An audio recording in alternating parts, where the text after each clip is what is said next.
பெரியார் ஒரு சகாப்தம். இப்ப இப்ப இருக்கிற பேசுறாங்க பார்த்தீங்களா, இவங்கள பத்தி அடுத்த ஒரு 50 வருஷத்துல எவனாவது பேசுவானா? யாரும் பேச மாட்டாங்க. ஆனா பெரியார இந்த உலகம் உள்ளவரும் பேசுவான். புரட்சி தலைவர் எம்ஜிஆர் இந்த உலகம் உள்ளவரை பேசுவான். புரட்சி தலைவர் அம்மாவை பேசுவான். அண்ணாவை பேசுவான். ஏன்னா அவங்கெல்லாம் சகாப்தம். அந்த சகாப்தம் படைத்த தலைவர்கள். இன்னைக்கு சமூக நீதி, இன்னைக்கு எல்லாம் இந்த ரிசர்வேஷன் சிஸ்டம் 1921 பெரியார்ல நம்ம கிடைச்சிருக்கோம். நீங்களாம் காலேஜ் போயிருக்க முடியாது, பெரிய பட்டப்படி படிச்சிருக்க முடியாது, பெரிய அளவுக்கு உங்களுக்கு சமுதாயத்தில் அந்தஸ்து இருக்க முடியாது. ஸோ பிற்படுத்தப்பட்ட சமுதாயம், ஆதி திராவிடர்கள், பழங்குடியினர்கள், இவங்க எல்லாமே பார்த்தீங்கன்னா வந்து மிகவும் பின்தங்கியவர்கள். எல்லாமே வந்து ஒரு சமூக அளவில், கல்வி அளவில், ஒரு பொருளாதார அடிப்படையில் இன்னைக்கு முன்னுக்கு வந்துருக்கானா, ஒரே விஷயம் தந்தை பெரியார். அந்த தந்தை பெரியார் பேருங்க அண்ணா, புரட்சி தலைவர் எம்ஜிஆர், புரட்சி தலைவர் அம்மா.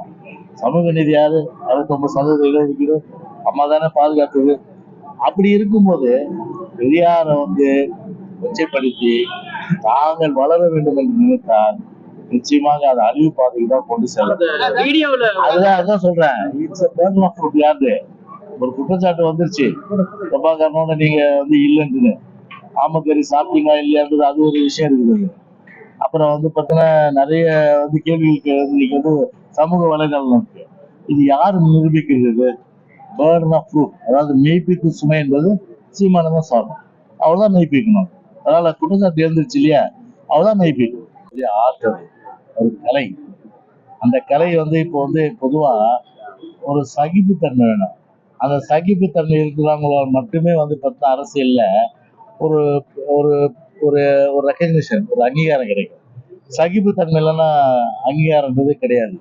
அதனால நிருபர் என்ன கேட்கிறாங்க கேள்வியை, கேட்கிற கேள்விக்கு இது கேட்டு பதில் சொல்லிட்டு போக வேண்டியதானே. யாரா இருந்தாலும் சொல்றேன் நான், சீமானவர்கிட்ட வேற யாராட்டும் அண்ணாமலை கூட நான் சொல்றேன் நான். அவங்க மேல போய் எரிஞ்சு விடுறதுல என்ன இருக்கு? நீங்க உங்க கடமை செய்றீங்க, கேள்வி கேட்குறீங்க, கேட்டு நீங்க என்ன கேள்வி வேணாலும் இப்ப கேளுங்க, நான் சொல்றேன். எதை பத்தி வேணாலும் கேளுங்க, ஐ எம் ரெடி. ஏன்னா ஸ்டஃப் இருக்கு, நான் சொல்றேன். நான் வந்து ஓட மாட்டேன், உங்களை திட்ட மாட்டேன். நான் எதுக்கு ஓடணும், எதுக்கு திட்டணும்? அழகா பதில் சொல்லிட்டு போங்க. அதெல்லாம் எல்லாமே ஃப்ரெண்ட்லியா தானே கேட்கறாங்க. அதை சொல்றதை விட்டுட்டு பத்திரிகை ஒரு 4வது தூணாக இருக்கின்ற, ஜனநாயகத்தில் 4வது தூணாக இருக்கின்ற அந்த பத்திரிகை துறையை வந்து ஒரு இழிவுபடுத்துறது, அவமானப்படுத்துறது, பத்திரிகையாளர்கள் உதாசீனப்படுத்துறது, பத்திரிகையாளர் உரிமையில பேசுறது, பத்திரிகையாளர் அடிக்கிறது, இதெல்லாம் பார்த்தீங்கன்னா ஜனநாயகத்தில் ஏற்றுக்கொள்ள முடியாத ஒரு செயலை தான் வச்சு சொல்றாங்க. அது யாரா இருந்தாலும் சரி. அதனால நம்ம ஒரு பக்குவம் வேணும். அரசியல்வாதி என்றா ஒரு பக்குவம் வேணும். அதெல்லாம் வந்து கோபம் தாபம்லாம் மறந்து எல்லாருக்கும் எனக்கு கோபம் வராது, எனக்கு கோபம் வராதா, எனக்கு எல்லாம் தான் வரும். ஆனா வந்து அது தேவையில்லாது. என் கோபம் எதுக்கு உங்களுக்கு தெரியுங்க? என் கோபம் உங்களுக்கு தேவையில்லாதது. அப்படி இருக்கும்போது பார்த்தீங்கன்னா கேட்குற கேள்வி போய் சொல்லிட்டுவேன். இல்லைன்னா பின்னாடி நான் உங்களோட பேசுறப்பா சொல்லிட்டு போக வேண்டியதான். அதை விட்டுட்டு போயிட்டு அதுக்காக போய் வந்து ஒரு டென்ஷன் ஆகுது, நர்வஸ் ஆகுதுன்றதெல்லாம் வந்து ஒரு ஒரு என்ன சொல்ற பக்குவமின்மை இல்லைன்றதுதான் காட்டுது.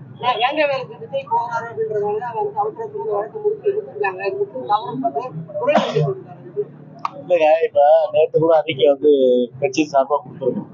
நாங்க என்ன கேட்கிறோம்னா, சிபிஐ வந்து விசாரணை மடியில கணலன்னா ஏன் பயப்படுறீங்க? 27ஆம் தேதிக்கு ஒத்தி வச்சிருக்காங்க. அதுலயும் இப்ப வந்து பாத்தீங்கன்னா இப்ப வந்து அவங்க கூட்டணி கட்சியை குரல் கொடுத்துருக்கு. யார் கொடுத்துருக்கா? இசிகா கொடுத்துருக்கு. அதே போல வந்து சிபிஎம் கொடுத்துருக்கு. அவங்களும் சிபிஐக்கு. அதான் நாங்க சொன்னோம், இப்போது வாய் தந்திருக்கீங்களா, உங்களுக்கு வாழ்த்துக்கள் வரவேற்பு சொல்லியிருக்கோம் நாங்க. அதனால இது வந்து இன்னொன்னு சொல்லியிருக்காரு யாரு திரும்ப, ஏங்க அந்த ஊர்ல இருக்க பட்டியல் இனத்தை சார்ந்த ஒரு 3 பேர் மேல கேச போடுறாரு. ஏங்க எங்க ஊர்ல ஒரு டேங்க் இருக்கு, அந்த டேங்க்ல நானே போய் மலத்தை போட்டா அந்த தண்ணி நானும் தானே குடிப்பேன். இது அடிப்படையான விஷயம். அது எப்படி போட்டிருக்க முடியும்? விசாரணை இருக்க வேற விஷயம். ஒரு பொதுமக்கள் பொறுத்தவரை பார்த்தா சிந்திக்கிறது தான். எவ்வளவு தூரம் பாத்தீங்கன்னா அந்த அடிப்படையில திருமாவளவன் கேட்டிருக்காரு. அவரு திருமாவளவன் கேட்டதுதான், ஒரு பட்டியலில் சார்ந்த அதே ஊர்ல இருக்கிறவங்க மேல வழக்கு போட்டு இந்த மாதிரி பண்ணா அப்ப யாரையோ காப்பாற்ற இந்த அரசு முயற்சிக்கிறது அப்படின்ற கருத்தை வந்து அவர் சொல்லியிருக்காரு. அதை நான் வழிமொழிகிறேன். சரிதானா?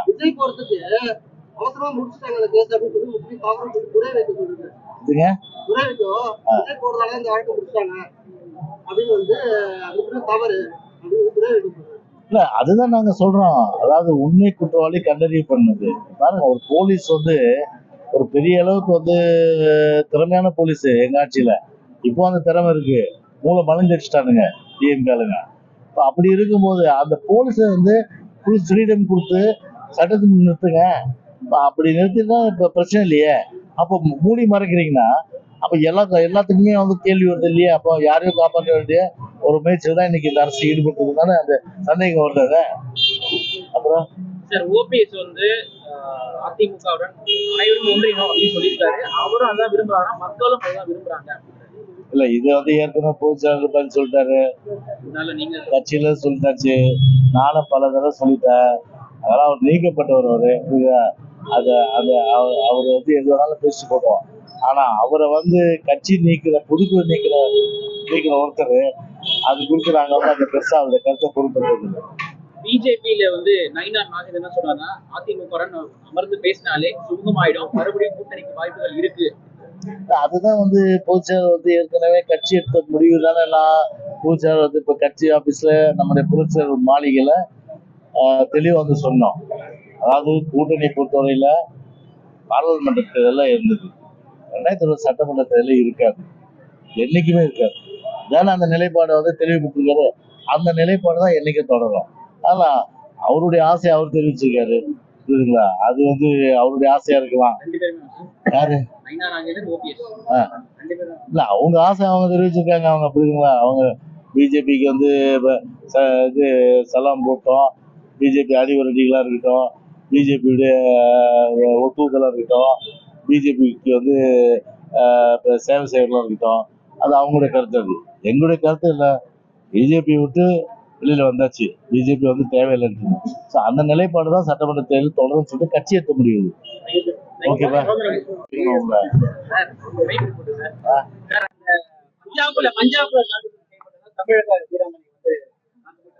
நேற்று ட்வீட் பாத்தீங்கன்னா, நேற்று நான் என்ன சொல்றேன்னா, ஒரு இன்டர் ஸ்டேட் அதாவது இன்டர் யூனிவர்சிட்டி பல்கலைக்கழகங்களுக்கு இடையேயான ஒரு போட்டி. அந்த போட்டியில மாணவர்கள் பங்கு பெறாங்க. ஒரு மாணவர்கள் பங்கு பெறும் போது பொதுவாக பாத்தீங்கன்னா அந்த போட்டியில வந்து ஒரு சில தவறுகள் வந்து அந்த பீகாராலும் பஞ்சாபாலும் பண்ணும்போது நம்ம ஆளுங்க போய் கேட்கிறாங்க. கேட்டு நம்ம ஆளுங்களை வந்து அடி, அந்த கோச்சுக்கு அடி சிதன்ல வச்சு ரூம்ல போட்டு சாத்து ஒரு நல்ல அடியை வச்சிட்டாங்க. அடிச்சுட்டு அதே மாதிரி நம்ம மாணவர்களுக்கு வந்து சரியான அளவுக்கு தாக்குதல். அந்த தாக்குதல் நடந்தது. அதுக்கு என்ன நடவடிக்கை வந்து இந்த ஸ்டாலின் மாடல் அரசாங்கம் அந்த தாக்குதல் யார் நடத்தாங்களோ அவங்க மேல எஃப்ஐஆர் போட்டாங்களா? அம்மா வந்து பாத்தீங்கன்னா இவர் உதயநிதி ஒரு ஸ்டேட்மெண்ட், அந்த ஸ்போர்ட்ஸ் மெம்பர் செக்ரட்டரியா அவரு ஒரு ஸ்டேட்மெண்ட் தராரு. அவரு உதயநிதி என்ன சொல்றாரு, கைது பண்ண பிறகு வெளியில் வந்துட்டாரு.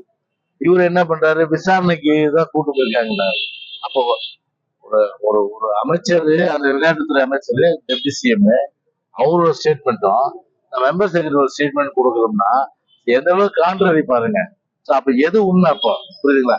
சரி நான் கேக்குறேன், டெல்லிக்கு கூட்டு வரீங்க, அங்க என்ன பிரச்சனைன்னு சொல்லிட்டு டெல்லியில அவங்க ரொம்ப அவங்க அவங்க பெற்றோர்கள் வந்து பதட்டமா இருக்காங்க. அவங்க அப்படி பதட்டமா இருக்க சூழ்நிலையில போன மாணவர்கள் வந்து உடனே திரும்பி வரணும் தானே எல்லாருடைய பெற்றோருடைய அந்த எண்ணம் இருக்கணும்.